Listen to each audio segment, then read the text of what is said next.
કમલેશભાઈ Boricha VHP અધ્યક્ષ મોર આજે ગૌરક્ષકો અને બધાય સાથે મળીને નંદીઘરની મુલાકાતે આવ્યા હતા.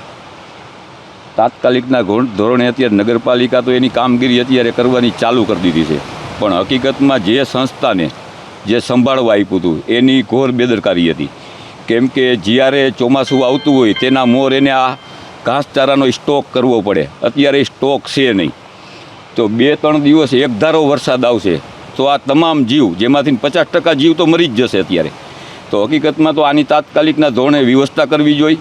પ્લસમાં પાણીના ટેન્કર નાખવામાં આવે છે અવેડામાં, તો હકીકતમાં તો અહીંયા તાત્કાલિકના ધોરણે લાઇનની વ્યવસ્થા કરવી જોઈએ કે જ્યારે પાણી જોઈએ ત્યારે આને મળે.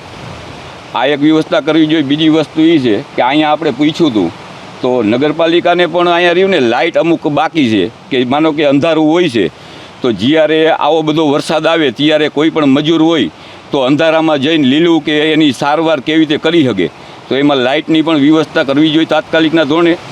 અમે તો અહીંયા અમારી રીતે મહેનત કરી છીએ, છતાંય નગરપાલિકાને ઘાસચારો ન મળતો હોય ક્યાંય કોઈના કહેવાથી નહીં, તો ગાડી અમે મંગાવી દઈ, એનું જે કાંઈ પૈસા થશે એ નગરપાલિકા ચૂકવી દઈએ. અમે બિલ એને ગાડી મંગાવીને અને બહારથી અમે કોન્ટેક કરીને એવું કહી કે ભાઈ અહીંયા ઘાસચારાની જરૂર છે.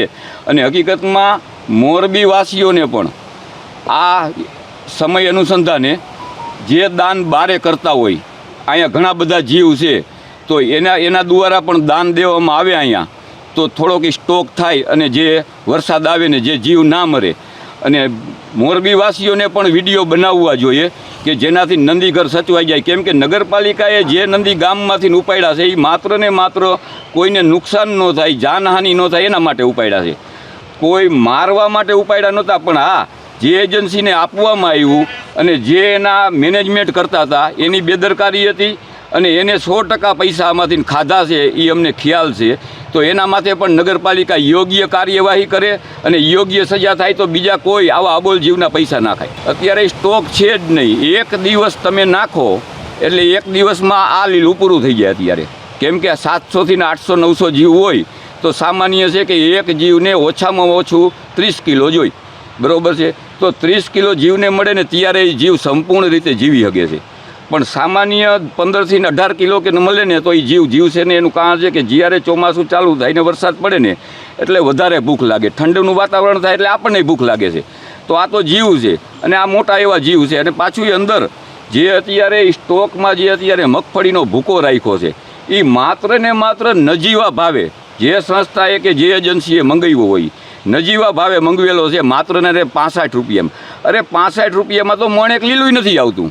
તો અત્યારે એ ભૂકો પણ હળી ગયેલો છે, જે વરસાદમાં પરલી ગયેલો ભૂકો નાખવામાં આવ્યો છે.